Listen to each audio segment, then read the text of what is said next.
depan, yang satu lagi kita mulai dari ruang dalam keluar. Oke. Nanti di dalam kita bakal ketemu di satu titik yaitu courtyard. Nah di courtyard itu nanti biasanya bakal ada sesi bareng gitu, yang sesi foto bareng. Kita ada yang foto juga gitu.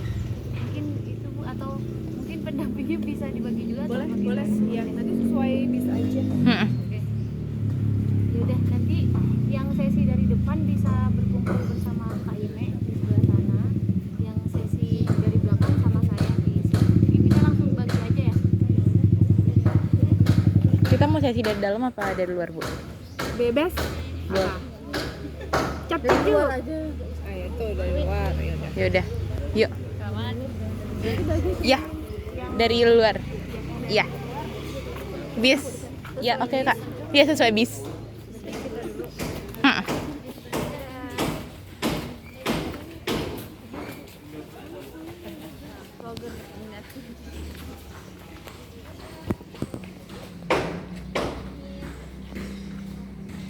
Boleh di videoin kan, Kak? Oh, boleh, silakan. Sebentar ya. Ya.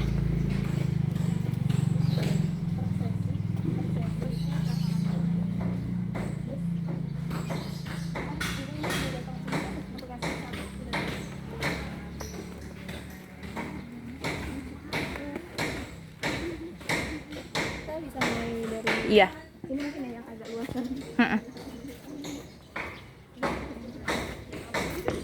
Oke. Ke sini aja kalau apa biar bisa muat sini.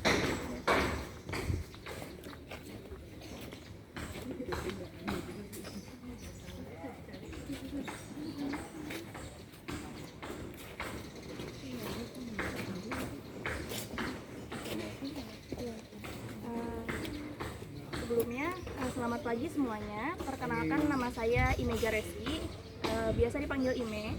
Nah, jadi selama sekitar 1,5 jam ke depan saya yang bakal mandutur kali ini. Nah, nanti kita mungkin saya sampein aja di depan. Nanti kita bakal ngelewatin ruangan dokter. Nah, itu kalau misalkan, jadi kita bakal jalan selama sekitar 1,5 jam.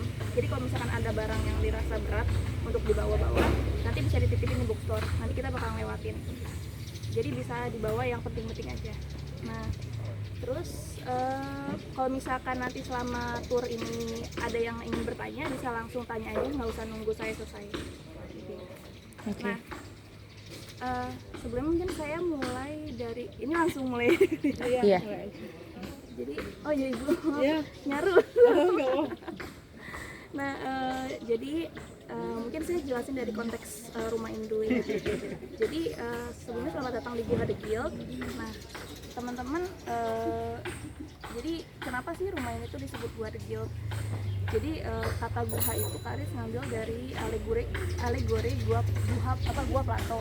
Nah, jadi kenapa Kak Aris ngambil itu? Kak Aris tuh bilang karena kalau misalkan gua itu, jadi alegori gua Plato itu dia ada cerita tentang orang-orang yang mereka tuh di apa sih namanya, kayak di penjara di dalam gua dari kayak hampir seumur hidupnya gitu. Jadi dia tuh nggak pernah ngelihat dunia luar, mereka cuma ngelihat dunia luar tuh dari bayangan yang ada di dinding. Jadi di belakang mereka tuh ada api unggun, jadi setiap ada yang ngelewatin api unggun tuh bayangannya tuh mantul di dinding. Jadi mereka mempersepsikan bayangan itu sebagai dunia nyata karena mereka selama hidupnya nggak pernah ngelihat. Nah, suatu hari ada satu orang yang dibawa keluar ke dunia nyata dan mereka dia untuk pertama kalinya ngelihat, oh ternyata dunia nyata seperti ini, dan dia banyak ngambil pengetahuan dari situ. Begitu dia balik ke guanya dan dia ceritain pengetahuan yang dia dapat dari dunia luar itu ke teman-temannya, mereka anggap satu orang ini gila gitu, karena persepsi dunia nyatanya itu udah berbeda. Nah, kayak gitu. Nah, di sini tuh kan sebenarnya apa ya, agak berefleksi dengan kondisi arsitek ya, karena biasanya arsitek itu kan cenderung menyendiri gitu. Jadi kayak dengan dunianya sendiri gitu kan. Jadi kayak sesekali kita emang perlu keluar untuk melihat dunia luar, untuk mempelajari konteks, untuk pelajari apa gitu. Jadi kita nggak bisa hanya terkungkung dengan pengetahuan kita sendiri. Tapi di sisi yang lain, gua itu tetap diperlukan sebagai tempat kita untuk, jadi setelah kita mengambil pelajaran dari dunia luar, kita butuh tempat untuk berdiam diri, untuk berefleksi Jadi guha The Guild ini bagi Karis tuh seperti tempat, seperti guanya dia gitu. Jadi setelah keluar itu tempat untuk berpikirnya, untuk merenungnya itu di dalam guha seperti itu.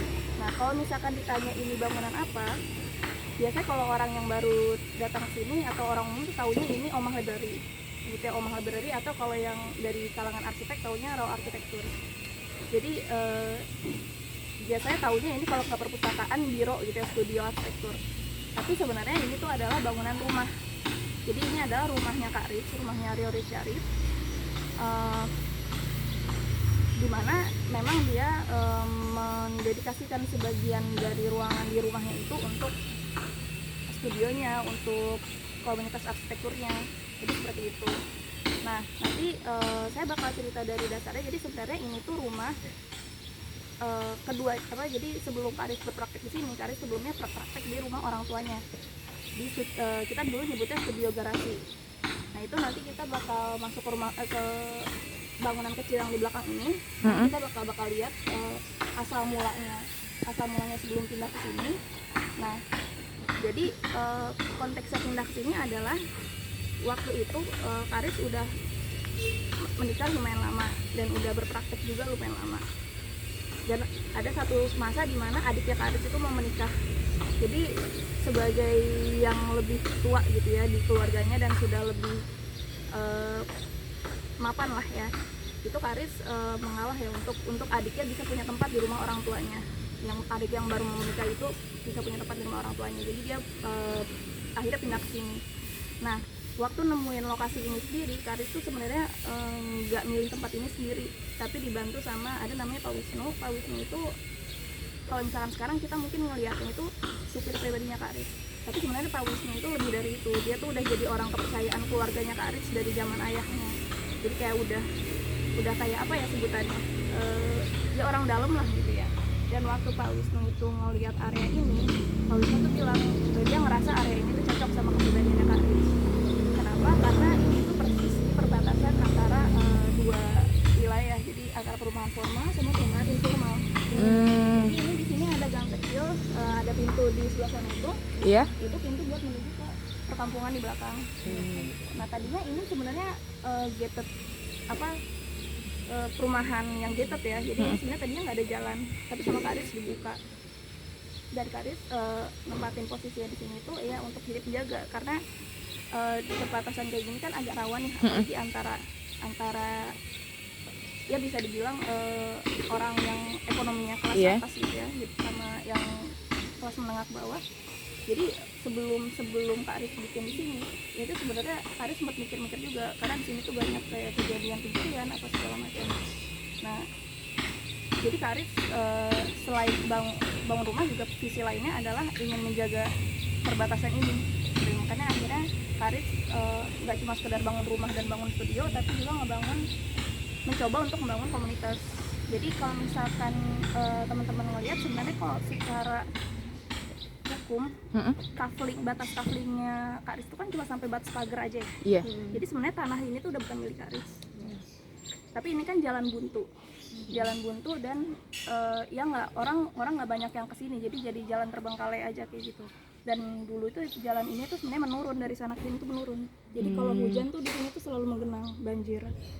Nah makanya Kak Aris mulai awalnya itu ini berkembangnya perlahan-lahan nih. Jadi awalnya tuh nggak langsung jadi kayak gini.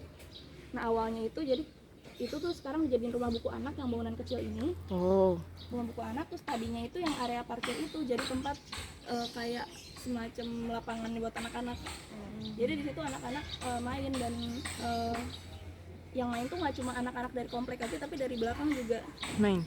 Jadi kayak apa ya, Karis tuh pernah bilang kalau anak-anak itu kan polos ya, jadi nggak terlalu mikir, dia tuh main aja gitu, nggak terlalu mikir temennya itu siapa kayak gitu. Dan kalau misalkan ada anak-anak main, orang mau jahat juga agak mikir gitu kan, jadi agak rame gitu.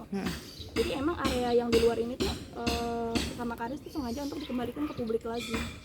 Jadi emang sengaja ditata, kalau misalkan ibu-ibu, bapak-bapak ada yang mau nongkrong di sini ngobrol-ngobrol itu nggak masalah gitu, karena ini emang area publik. Dan seiring berjalannya waktu, sekarang Karis tuh mulai sejak mulai tertarik sama tanaman dan akhirnya dibikin jadi kayak gini. Itu awalnya nanti ada ceritanya. Awalnya itu dari ibunya Kak Aris sebenarnya. Kak Aris jadi ada ketertarikan sama tanaman. Tapi start dari situ, terus sempat ada waktu pas awal 2023 itu kan ada isu apa sih, AQI yang kurang bagus itu, yang equality index yang kurang bagus gitu di Jakarta. Terus jadi Kak Aris akhirnya mulai eksperimentasi tanaman dan mulai nanam tanaman. Jadi fungsinya tuh dua. Yang pertama untuk nyaring udara kotor. Yang kedua juga untuk menurunkan suhu iklim mikro. Jadi untuk menurunkan suhu iklim mikro. Jadi sekalipun, jadi seenggaknya areanya Kak Arif sama area tetangga yang sekitar aja itu bisa lebih adem gitu. Jadi emang dikembalikan lagi fungsinya tuh ke untuk publik gitu. Nah sama yang tadi saya bilang kan di sini awalnya rendah gitu, dan menggenang ya. Jadi ini selain ditinggikan, itu yang di area sebelah sana itu ada tempat tanaman yang kotak itu di bawahnya ada sumur resapan. Jadi di situ Kak Arif tempatin sumur resapan cukup besar. Jadi di situ sumber resapan itu nggak cuma untuk Aris pribadi, tapi airnya juga bisa. Jadi kalau sumber resapan itu kan dia di bawah tanah itu kan air kan, jadi kalau tetangga sekitar juga bisa dapat air. Jadi emang benar-benar fungsinya itu dikembalikan ke lingkungan lagi kayak gitu. Nah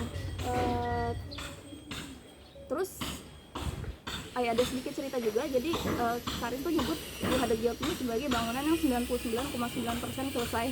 Jadi nggak pernah 100% selesai.